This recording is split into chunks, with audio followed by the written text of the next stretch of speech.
willing to put millions and millions of dollars into a train that we don't need, and that millions and millions can do so much for affordable housing. So there has to be a will, and I don't think that that is a focus for our city right now. Thank you. Thank you, guys. Our next candidate will be John Roberts. I wish to see more affordable housing based on community opinion, as I would like to see an increase in home ownership, as well as rental opportunities for older generations, as well as first-time buyers. Our seniors and young adults are those we need to accommodate because they wish to stay in our town, or they're looking to become part of our community. I plan to reach out to current developers and existing landowners about turning unused buildings into potentially affordable housing. I believe by creating incentives and legislation for those developers who are looking to build in Dundas, with a percentage of their development going towards building more rental opportunities and affordable living spaces. Next candidate is Rich Gelder. There's a lot that goes into affordable housing, and not least of which is out of control residential property taxes. And the reality is that we need to grow our tax base so that the rates that we are paying as ratepayers, so that many of our older people can age in place, they need to be able to afford to stay in their homes, and we need to get property taxes under control. There's some excellent ideas around the table about affordable housing, and we need to be leveraging things like inclusionary zoning. When a developer is looking for a variance to the official plan, in addition to the height restrictions and aesthetics, the developer should be coming to the table with offers of affordable units within that development. And we also need to consider loosening up some of the tighter restrictions we have on zoning. For example, cities like Montreal have a slew of houses that are 3 stories, and they have 3 rentable units within that. And I believe our zoning in Hamilton currently is very restrictive of that. We need to find creative ways within our own zoning laws to increase the supply of affordable housing. Thank you. Thank you, Rich. The next candidate to speak is Arlene Vanderbeek. Thank you. So, quite honestly, Dundas has a fair amount of affordable housing, if you look at it per capita, but it's full. And, you know, I am working with the neighborhood on an affordable housing project. We're working through it, we'll work with the city staff, and we'll see where that goes. But the truth is, there is an opportunity for affordable housing in this town, in every home in this town, because you can have an apartment. And so there are opportunities for affordable housing here that wouldn't change the nature or the character of this town one little bit. And we struggle with a high-rise at 71 Main Street that nobody wanted. It's overpowering, it's too big. It was an opportunity to use something in the Planning Act called Section 37. And they wouldn't use it. There are 15 people on council. I'm one. And whoever wins this election is no different than one voice. And if you can't collaborate and cooperate with the other councillors, you get nothing. And so the city itself has committed to affordable housing. They've committed money, they've committed by inclusionary zoning, which the province is bringing down. There will be opportunities for affordable housing. Within our built structure, we don't need apartments to add affordable housing in Dundas. Intensification is part of the provincial policy. Higher density is part of intensification. We need to fight to keep that out of Dundas. But affordable housing, I get completely behind. One of the reasons that housing prices are not affordable is because assessments have gone up so much. Thank you, Arlene. Move on to the next candidate, and that's, that is John McTishan. John. Well, I think we're about to see the next crisis. And this crisis is affordable housing. And just like everybody thinks they're the middle class, affordable housing is going to hit all of us. I've got adult children, lucky enough to have one that rents the house right next to me. And he already knows he can't buy a house in Dundas, so it's unaffordable. We're the new destination for all the Toronto bedroom people. They can't live in Toronto anymore, they're all moving here. Good news, you're going to get a good deal when you sell your house, but where are you going to move to? That's the problem. It's a province-wide issue. It's a city-wide issue, but it's a bigger issue. Because it's what's affordable. It's not just 5, 10, 15% of the homes we're talking about. There's some bigger cultural issues here we have to talk about. What Arlene's saying will relieve some of the pressure, but that person who goes from a family of 7 to 5 to 2 to 1, and they want to stay in the home because they're still healthy, but now they can't because they can't afford the taxes. How comfortable, what's the quality of life when you have one family legally move into an apartment, or maybe 2, or maybe 3, or maybe 4, or you decide to rent students, or maybe you keep the property and move to a different house, and then we get a situation going on in Westdale with the students. Okay, so we have to think about what we want and what we're willing to allow. And it's very difficult issues. And the only way we meaningfully get to have these conversations is really on a project-by-project basis. Because when you decide to sell your home, it's up to you. My dad had a couple houses that were rental units where he had 10 different rental units for single people in need. He sold to someone else who developed the property. 2 homes. Well, there you go, from 10 units to 2. Dundas has the same amount of people, but a lot more units than it did 20 years ago. Big challenges. Thank you, Joe. Our next speaker is Pamela Mitchell. Yes, thank you. I live in geared income housing, and I'll tell you, as a renter, it's not easy. It's not easy. There's regular rent and geared income in my building, and there's a list, a good old list. 10,000, I think, people are on that list. Has it moved much? I'll tell you that. I'm one of those people on that list. And I keep getting told, oh, well, you won't get housing for 8 years. I could be dead in 8 years. What happens in 8 years?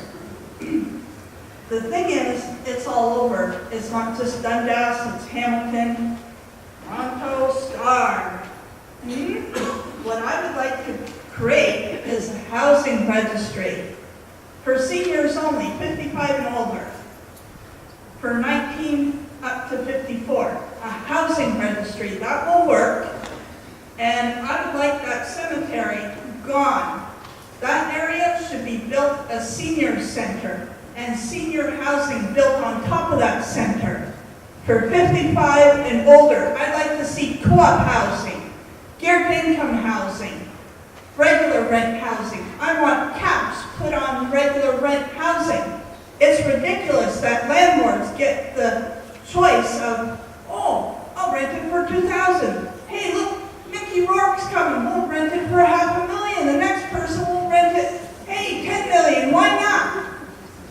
Nobody is a watcher over these people. We need watchers over these people. There's money in the government, I kid you not.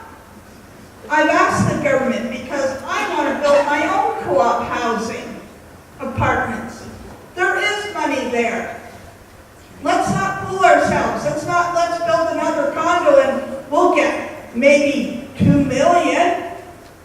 Who's playing games here, Arlene? Thank you. And our last speaker on this question is Kevin Gray.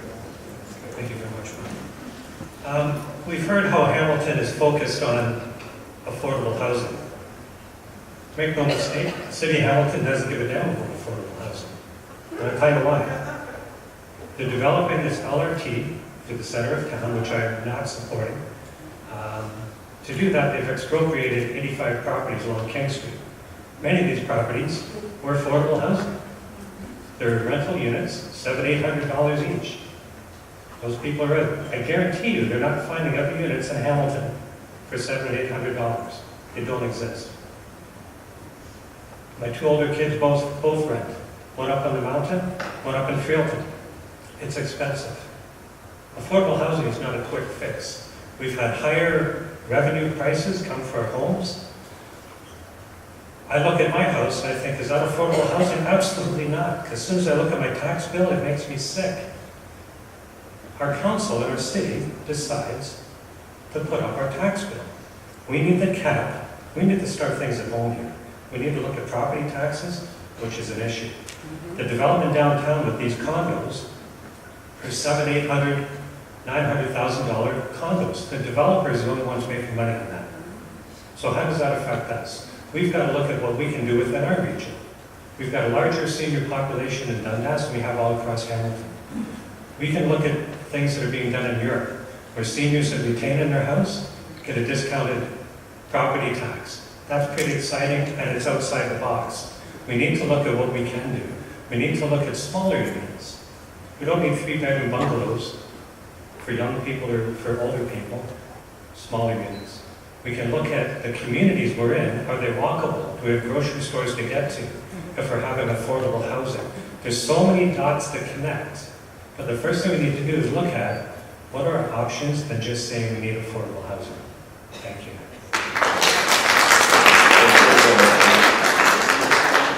Can we move to question 3, please?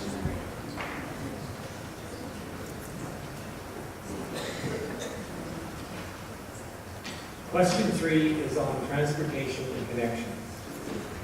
We have for too long focused on the car in developing our cities.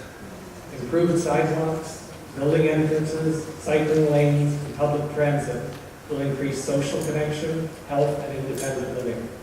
What are your ideas for developing walkable, bikeable, accessible networks? And the first person responding to this question is John Roberts.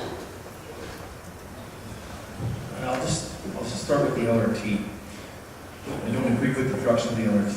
I believe there's a major disruption to traffic and business along the route, and it will continue to be a major disruption for any extended period of time, most likely years. It would require a dedicated right-of-way and would take away much needed traffic lanes for buses and cars. Also, the stops are not close enough to support local walking traffic for local businesses, and therefore will not help economical development. It is not economically or financially suitable for Hamilton, especially for Dundas and West Glenbrook. Sidewalks and public transit. Dundas is a social community that requires the use of all means of transportation, including cycling, walking, driving, and transit. However, some of these areas of the town are currently not accessible for the individual needs.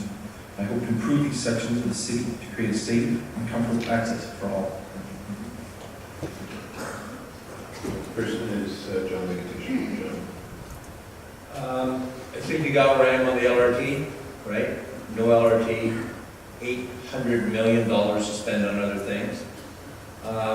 The master plan for bike lanes, that's 10 years old, Darlene? Currently, it's a 20-year plan. I think we're 10 years into it, and there's no real lanes done, except for the first one going into town. Arlene's only been there 4 years. For the people who like bike lanes, 1 lane, 4 years, I don't know. Everybody says we're behind.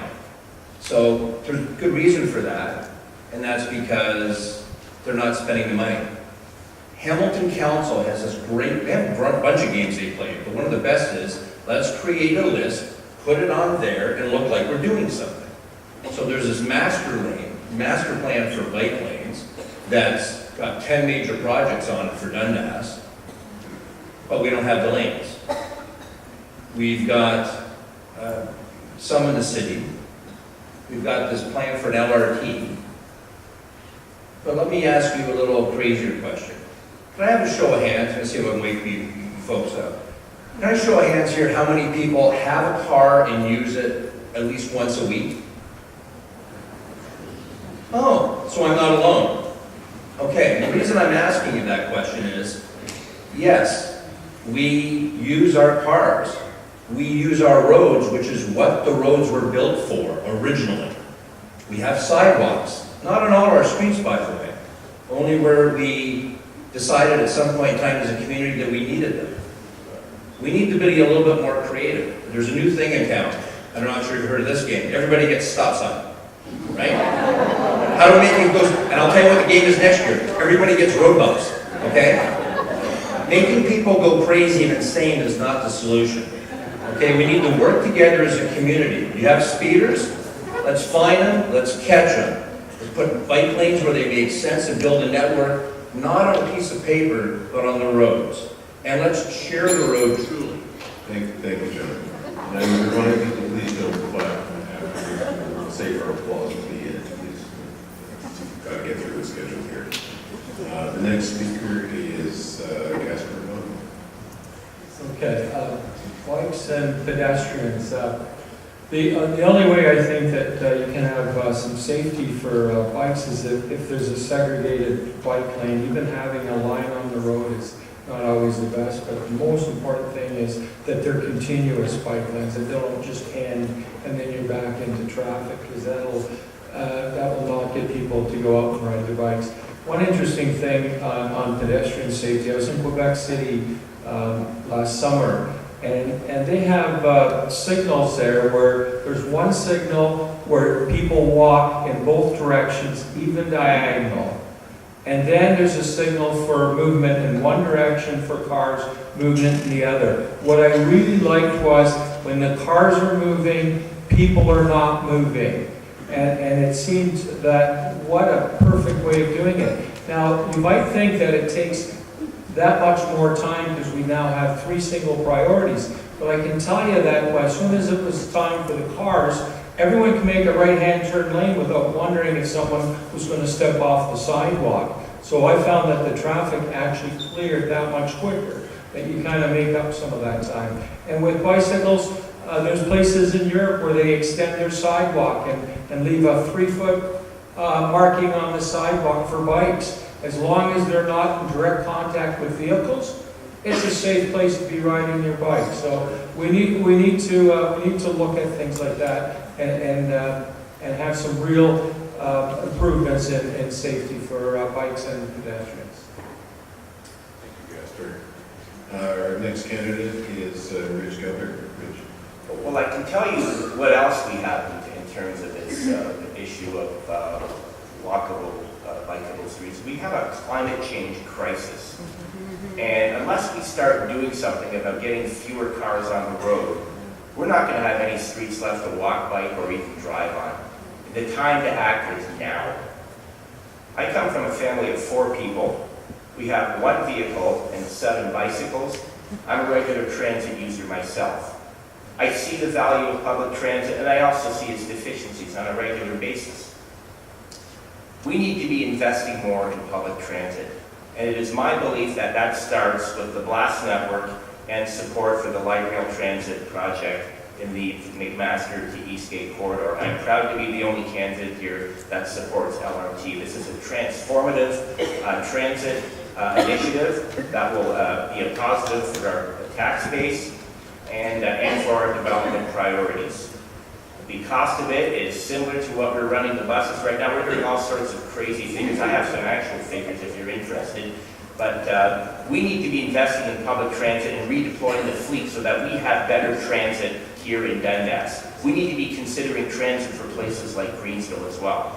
As for bikes, I am glad that there's finally some movement on the 2009 Shifting Gears 10-year cycling plan. But ask yourself this. If you have a child that goes to either St. Bernadette's, Sir William Osier, or even Dundas Valley, would you be comfortable with them riding to school, to and from school, on a raised curb bike lane, or do you demand more physical separation? We need more physically separated cycling infrastructure in the city for people to get on their bikes. If you build it, people will ride it. Thank you.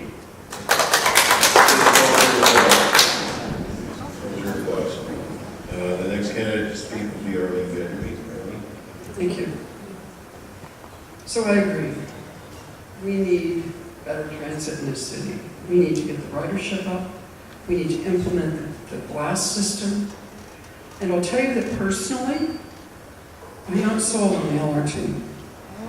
But the truth is, 10 years of council decisions have been made democratically to implement an LRT.